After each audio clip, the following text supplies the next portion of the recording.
members of Esler Company, please join me in a warm welcome for Paul Heffernan.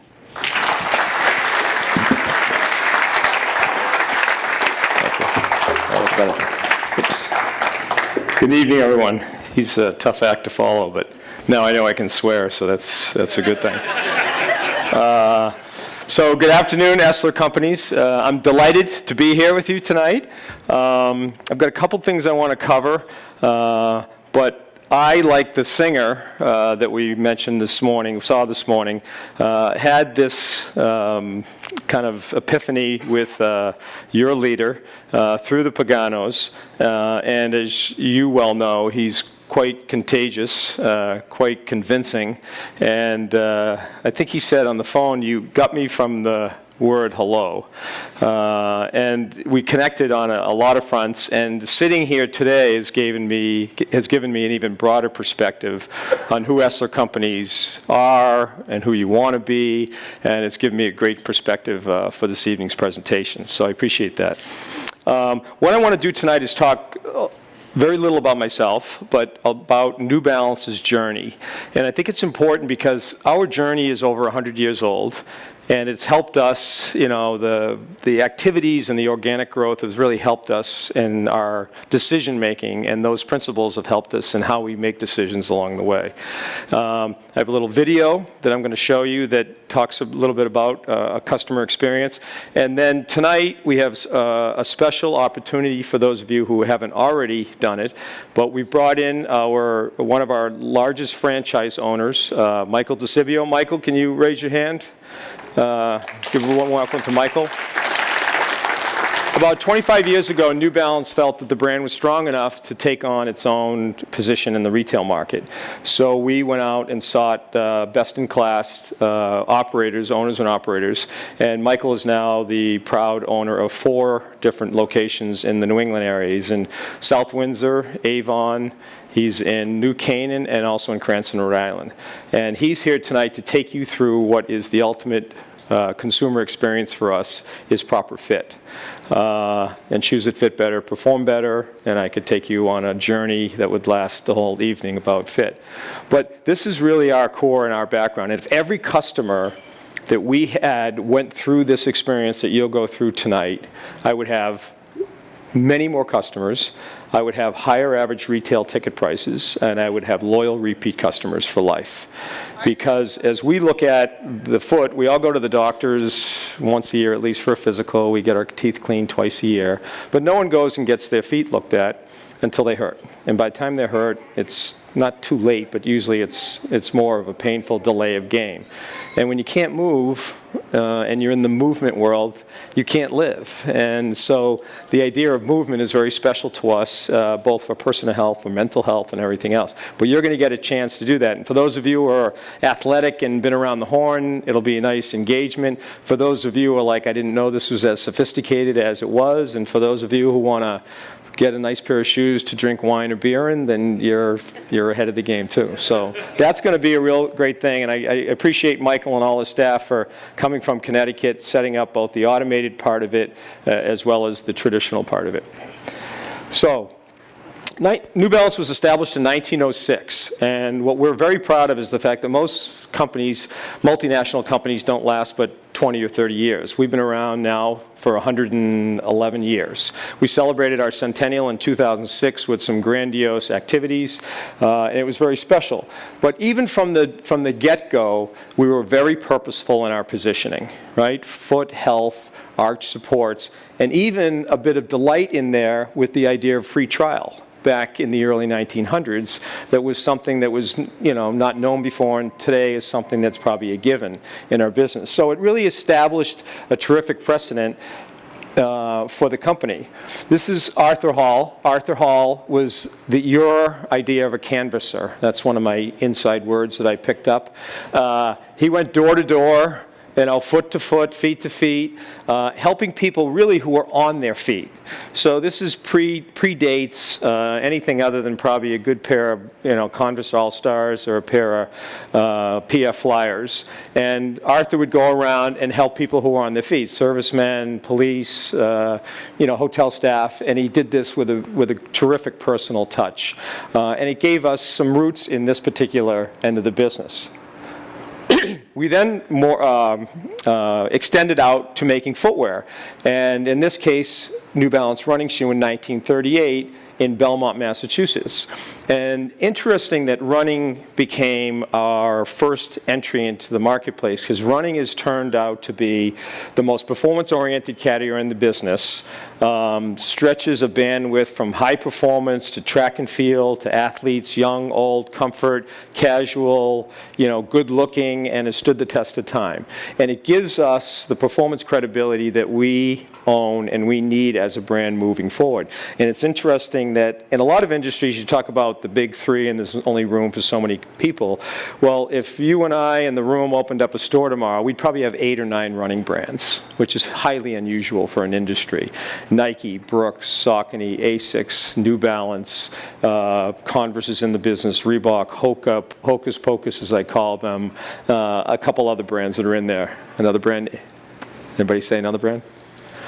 So it's interesting that this was the foundation of the brand, and it turned out to be a terrific entree into the market. This is Dan McBride in the early days of the Boston Marathon. Large crowds, obviously, watching him run in his brown bag Harrier, but you can see the muscle tone on that leg. So again, having roots in running really gave us a leg up on the competition. I spent a little bit of my career at Converse Incorporated out of college, and they were really a basketball entity, and I was in charge of running, which was a little bit like being at New Balance in charge of basketball. But I learned a great deal from them, and the fact that every brand that doesn't have running wants to have running. And Reebok tries to get running, Converse tries to get running, because they know it's the performance pinnacle of our industry. So this is the team of the kids. So in the transition, this is a typical trade show, family-oriented, team-oriented, at a typical trade show with a brand new Trackster. So this is a way to interface with our customers. Trade shows have really lost their luster in our business today. And when I talk about customer experiences, I have 3 myself. I have my internal associates, I have my retail customer, and I have my end consumer. So there's a different filter for each one of those, but they're all equally important, and I'll talk about our core value in a little bit, and one of them is total customer satisfaction.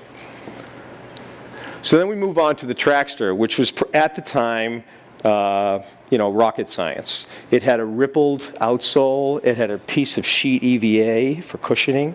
It had a saddle construction to support the fit. It was made of kangaroo leather, which at the time was expensive, breathable leather, and this was hot stuff. And this is why I packed my Achilles in ice for 10 years before shoes really became, more appropriate to run 100 miles in. But this was really the landmark, and if you even see in the descriptions, very user-oriented, ensuring traction, absorbing shock, preventing injuries, which my legal team would never allow me to write today, and with a metal shoe, sprint shoes of the day. So the Trackster was really a sort of a landmark product for us. Back in the day, we didn't have cats and CrossFit and Achilles and all the special places to go work out, Life Fitness, Soul Cycle. You went to the Y, right? The Y was the bastion for social and physical movement and health, and so that was our first marketing play, is to be attractive to the customers that were the most dedicated to their health and wellness. And it was really more about playing. When we were kids growing up, how many of you played sports? And how many of it served as your way to get in shape, right? You didn't go to the gym and lift weights and squats, and you played hoop for 3 hours, and you went home and said, that's enough, I don't really need to do anything else. But it evolved, and the YMCA is still, today, and I have to tell you a little insight. So during lunch, because I'm a fitness enthusiast, while you ate lunch, I Googled swimming pools near Foxborough. I went to the Foxborough YMCA. I dove in the pool, swam 3,000 yards, came back, and here I am. Because that's what's living the brand and living the experience that we are. We're a brand about movement and about fitness and about feeling good. And I apologize for taking a little bit of time, but instead of eating, I went and got healthy. I was interrupting the aerobic session at the time, but that didn't. So here's our distinguished leader, Jim Davis. In 1972, Jim bought the company for $100,000, paid a whopping $5,000 down. We were making 30 pairs of shoes a day in a garage in Watertown, Massachusetts.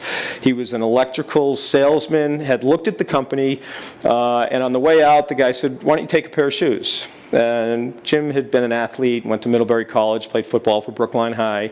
And everywhere he went that year, people said, "These are fantastic shoes." And he was like, "Yeah, but, big deal."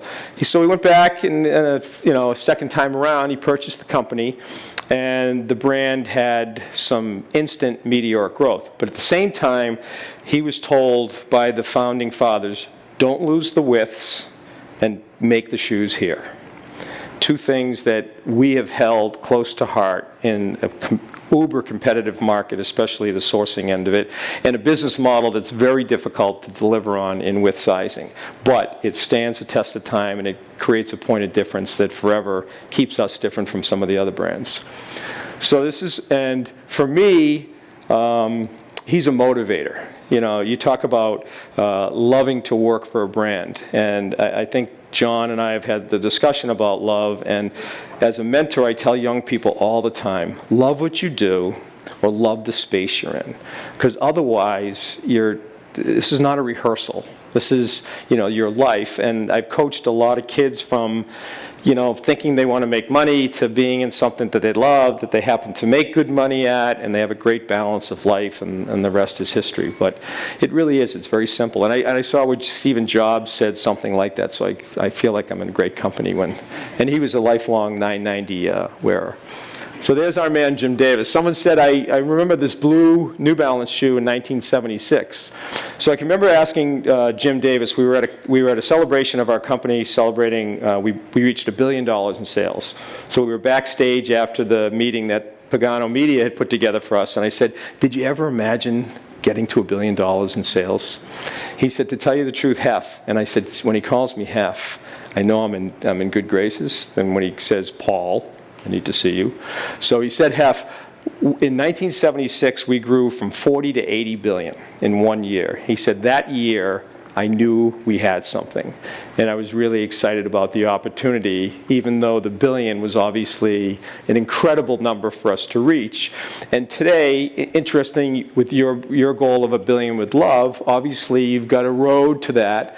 And there'll be points that'll be as critical as the billion, right? But there'll be aspects of it that will really empower the company as you move forward. Here was the first shoe. Again, we were a company of firsts. We were the first company to come out with a $100 running shoe. I was 27 years old working in Worcester, Mass, where I grew up, at Open Country, which was a division of Tom McCann. And I got pulled into the room and they said, "Hef, come see the first $100 running shoe." And my first reaction was, I can buy 2 pair of that $50 shoe from Nike that I'm wearing. And I was working for Converse after that, and I looked in the paper for a job, and I saw that New Balance was looking for a product manager for running. And I said, "I want that job. This is a job I want. I'm running. They're a running company. I see them everywhere I go. Competitively, this is where I want to be." And the first thing I did is I want to know how many of that goddamn $100 running shoe do they sell when everybody else was selling nothing more than $50. But it was that entrepreneurial spirit. And yes, we had features and benefits that we felt qualified the price point. But we're talking about a market that was at $50 that put a $100 running shoe in that for years was ahead of its time and have taken that high road. And I connected with that a lot today when you talked about, Renewable by Anderson, and we talked about the pricing thing as in our little breakout group, and then we heard from Medallia about the same thing. So I think what goes into the product, the features and benefits, and that experience that people have, take care of the pricing. So there's a picture of Jim Davis. He doesn't have a mustache anymore, but we were always written up as a contrarian brand. You know, when they zigged, we zagged. And we did things differently because we were privately held, manufacturer, and a with-size modeler. But Jim really was the entrepreneurial spirit behind the brand, and we had unions march on our site to take over the factories. We had people saying you'll never survive with a $9 or $10 disadvantage in pricing in Asia. Today, we're the only domestic manufacturer of athletic shoes in the United States of America. And that gets me every time I say it, and to be part of a company that employs close to 9,000 people, making 9 million pairs of shoes in Norwich Walk, Skowhegan, Norway, Maine, Lawrence, Massachusetts, and Boston, albeit it's a portion of our domestic manufacturing, but we enable another 5,000 people in materials and operational aspects of the company. And this is something that a company would have come in and bought us, would have closed that up in 5 minutes, and never had asked how important this is to the consumer. And now with what's happened in Detroit and with a lot of other things, buying local and everything else, are made in USA. And so much so that Jim Davis said to us in a meeting that we had been, the industry was being attacked by the FTC about Made in USA. What is Made in USA? And by law, it was described as all or virtually all of your componentry, labor, and overhead was part of the makeup of the cost. And he said, that's like third world country thinking. He said, I think if 70% of our labor overhead content is here, we can put USA on the shoes. So we didn't want to wake a sleeping giant, but we went ahead and did that. So the shoes that were assembled here, that had components that met that criteria, we put USA in it. And when we had stores like Michael's store come into play, they very much connected with the consumer's interest in Made in USA products. And little by little, we brought that back as a competitive advantage because it really made a difference to some people. Now, you could take an inventory in all of our houses today and say what percentage of your consumer goods are not made here, and it would probably be very high, and it would probably surprise you. But we took great pride in maintaining that as a key aspect of our brand, and now it's almost come full circle for us that we almost can't make enough product in our own factories, but he keeps pushing the envelope, and it's really a great testimony for us. You are also going through, and this is where John and I talked, and Kathleen and Joe, that your growth is going to come from different ways, right? You're going to have acquisitions, right? Arizona, as I recall, is a brand new market for you, new products. So you have a combination of things, and our growth was no different. So from a consumer standpoint, you know, we were a pogo stick. We were all running. Great that we had running, but we really didn't have much beyond running. And when the Foot Lockers of the world and Finish Lines of the world and these big behemoths came around, you know, they would pigeonhole us. And, you know, we knew that if we put a swoosh on our walking shoes or our training shoes or other shoes, they were just as good, but we didn't have any multi-category traction.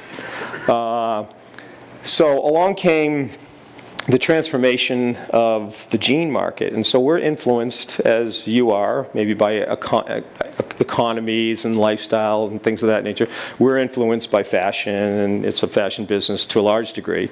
But the jean market was in trouble, and the khaki market, and we were getting into a very vertical part of the market in trail. And we came out with a shoe, and we were really excited because Boulder bought it, and the Great Northwest, and Vermont, and we were all excited. We had a great shoe that was connecting with that community and beating Adidas at their own game. Well, the next year we sold $175 million worth of one shoe in no widths at 64 points of gross margin. My CFO loved me, and I didn't spend $1 on marketing. So it showed what can happen if you have the right product at the right time at the right price, and it was a high-priced product. And we learned a lot about ourselves during that time frame because everybody wanted it. Unfortunately, we sold it to everybody, and eventually the price point came down and it became too much of a commodity, and we learned a little bit about segmentation along the way. But it gave us a second leg of the table, or the stool, so to speak. And then a natural for us was walking, running. We were a very good brand at taking care of our consumer and keeping them. I was exposed to the brand when I was 17 years old. We were parking cars down at Thompson's Clam Bar in Howardsport, Massachusetts, and one of my friends said to me on my day off, "You want to go for a run?" I said, "Like, what do you mean run?" He goes, "Well, I'm going to go for a 10-mile run." And I said, "Well, why would you do that?" He said, "Well, I run for Dartmouth and I run for health." And I said, "Okay, I'll go." And I'm hooked. I was like, endorphins were raging. It was better than a six-pack and a one-hitter back in my day. So walking became a natural for us because it was just an extension of running. Running's 5 times body weight, walking's 3 times body weight, different customer, different biomechanics. And so we were allowed into that space because of our credibility in the running category. So we had a third leg of the stick, of the table. And then I think the fourth thing for us was probably children's.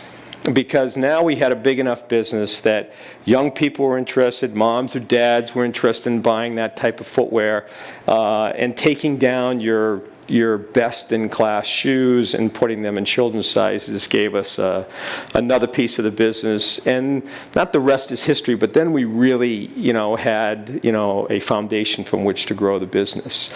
And, along the way, obviously, women's apparel, technologies took off. So you're growing with products and territories and things like that. So this is more like your new products expansion. And then at the same time, Jim Davis was very forward-thinking in doing business outside the United States. And that may be a goal of Esler. It may not be a goal. But I think it's important to talk about it because we were a brand doing business internationally, and today we're a global brand. And there's a big difference. When we went to international markets, we let them dictate what they saw from us that we replicated and sold to consumers for the sake of a sale. As a global brand, we represent X, Y, and Z, and we present ourselves that way. And if you like it, you're invited. And if you don't like it and you want us to do something else, then I guess it's not for you. And we first went to Japan, and we had our largest wholly owned subsidiary there. Cultures, create different business arrangements. Obviously in China, there's no Foot Lockers, there's no Finish Lines. We own 3,000 independent door fronts. We opened one a day for like 10 years in a row, and that was the path to doing business. Mono-branded stores. So you go into these lifestyle centers, and there's a Nike store, there's a New Balance store, there's an Under Armour store, there's a Lucky Brands, there's all the brands that we know well, and that's how that happened. So this, might be your territory expansion, but it's not just one thing, right? It's going to be a combination of, your products, your territories, your acquisitions, larger ticket prices, et cetera, et cetera. So I think all great companies have that in, as a plan and end up, bringing new business to their coffers. I switched gears a little bit because John and I have talked and I've learned a lot from, John's thinking and John's, his avid reading, which I wasn't much of a reader. I'm more of a visual person than but when our new chairman came to us about 10 years ago, came from the packaged goods industry. I'd say Arjuna would be the good word that was kind of felt. But we had a very firm culture, but he was tasked with, let's take a look at our mission statement. And let's take a look at it, what it is today, which was to be the world's leading manufacturer of athletic footwear. Okay? Well, the world's leading. I don't know if that was very descriptive. Footwear was very singular. We're a products company today. So you look at the group of these words and you say, well, that couldn't have taken you much time to put together. It was probably a 6-month effort, and a lot of people's ambition went into this. And the bold in white were the words that really came up and that have stood the test in time and really inspired the company. Responsible leadership. It started off as compliance, child labor in Asia and China were upon us, and the idea of taking responsibility for that, as well as taking responsibility for how you go to market. And Ann Davis will say, it's not just how we do well, it's how we do good. And the whole idea of philanthropic activity happened, and a consumer today has so many touch points for how and why they will decide you are a brand for them or a product for them. And it could have nothing to do with what your core competency is, but they're connected to you on other avenues, your philanthropic avenues, your mission statements, the way you do business, where you're doing business. And this was a good example. Global, I talked about a little bit. Athletes, we sweated over this. A lot of people in the room said, I've never played on a varsity team. I'm not an athlete. And I said, well, how about if I change that and I read it, New Balance Global brands that fitness enthusiasts are proud to wear. Does that excite you? Get a lot of people excited about fitness enthusiasts.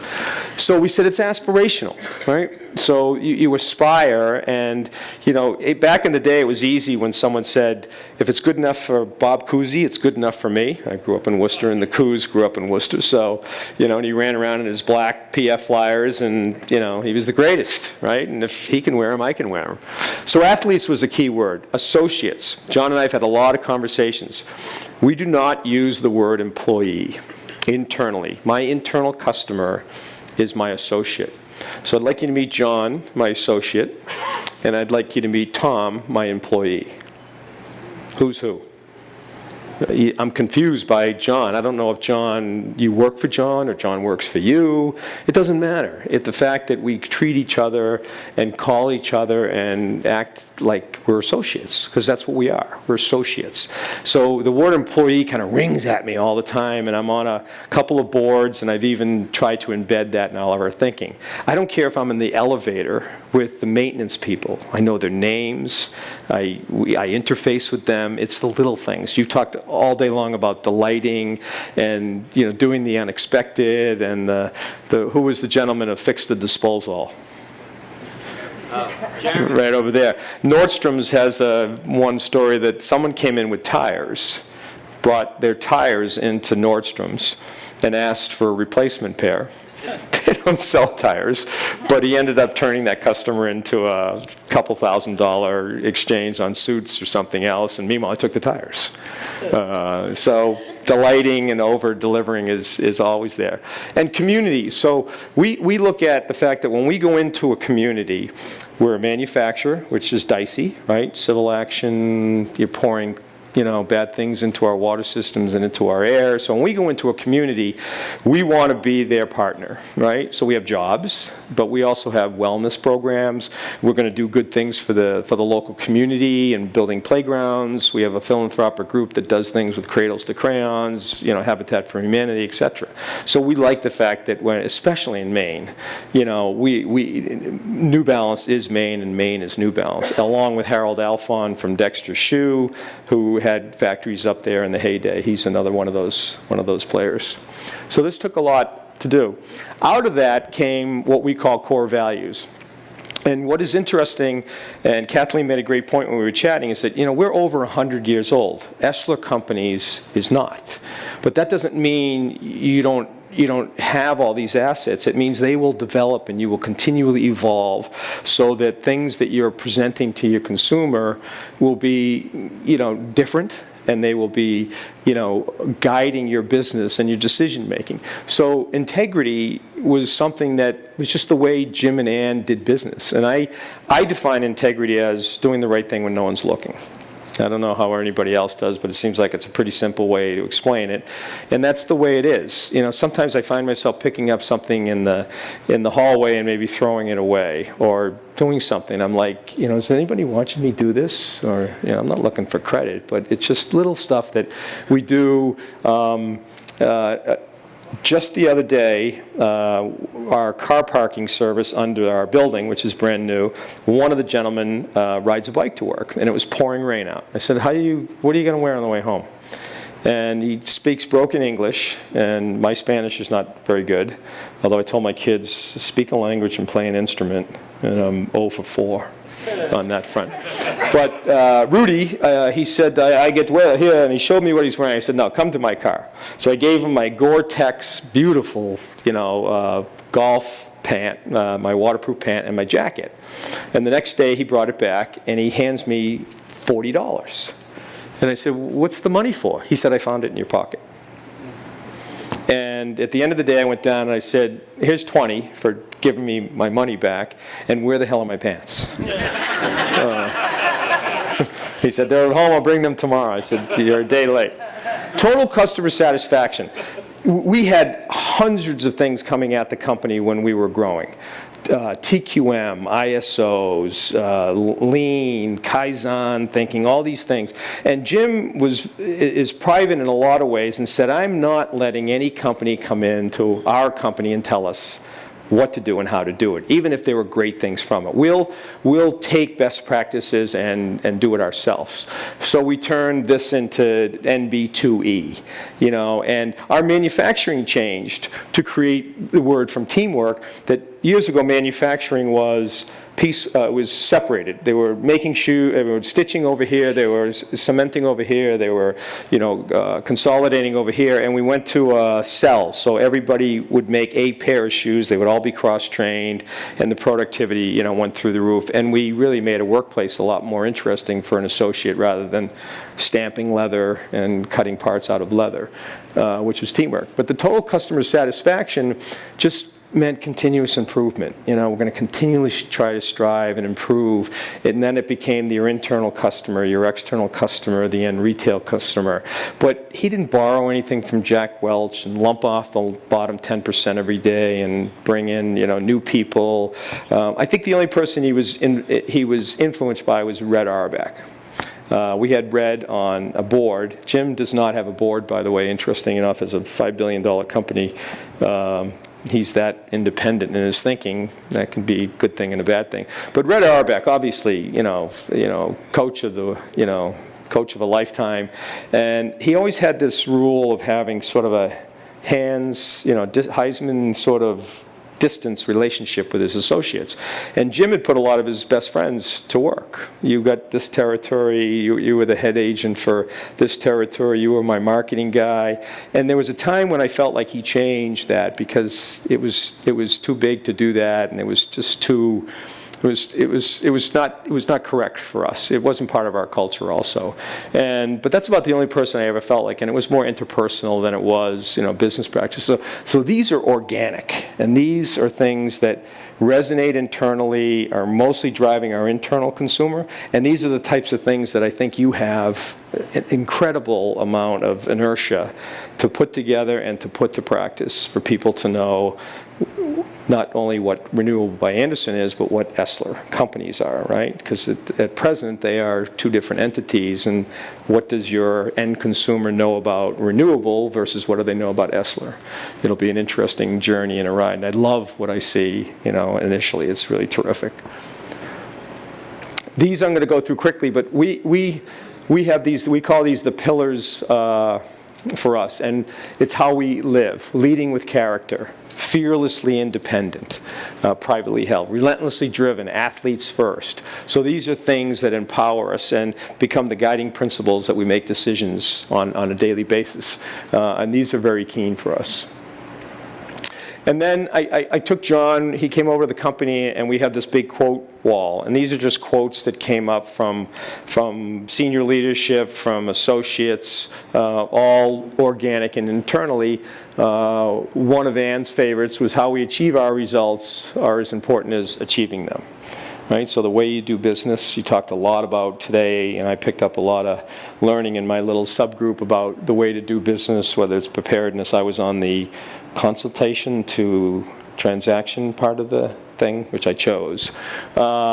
Jim always talked about, I don't want to be the biggest, but I want to be the best. That's a choice. Privately held helped us take the long-term approach versus that quarterly. If you don't produce quickly and often, you're going to end up, being in and out of business. Culture eats strategy for breakfast. So many associates come to our company because what they have learned about that is at New Balance. I'm just one of hundreds of associates have been there a long time. I can remember when I was young and you'd be there for a year and you thought, I'm a big deal, I've been here a year. And then some guy gets up and gets a 35-year anniversary and you're like, I've been here like for 5 minutes. Jim Davis bought John Wilson. He's going to celebrate his 50th anniversary with the company. He came with the company. I have a goal personally. I want to be there for 40 years because it's how much I'm attracted to the company, I'm motivated, I like working, I have a great life balance, and I love the space. So it doesn't feel like work. And why did I leave here in the middle of the day to go for a swim? It's who I am and what this space has sort of helped me be. So I'm going to show you a video. We ran an online digital campaign against my future self. So these are people that wrote in and talked about their future self, and we took that as inspiration to put some marketing plans together. And I think you'll find it very moving.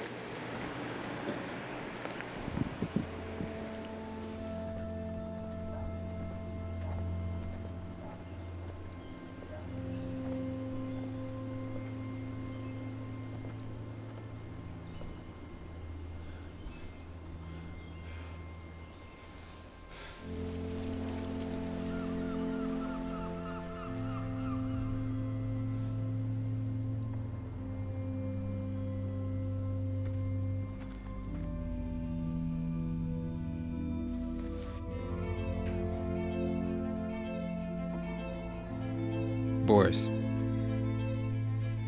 remember the pleasure of running?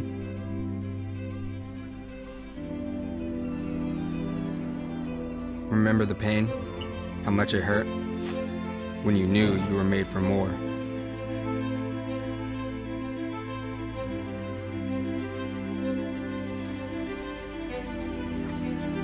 The struggle, the work, the failure. Remember, the pain has a purpose.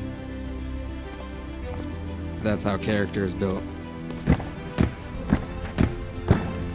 Remember your coaches that pushed you. When Big Bear took you in. When the world believed in you. When no one believed in you. And you were on your own. Fearless. Remember all of it.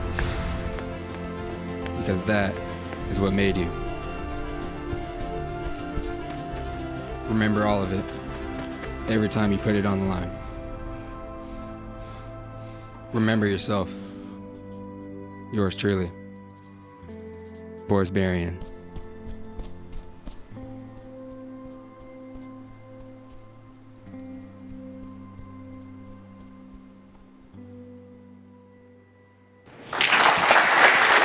Thanks very much. Thanks.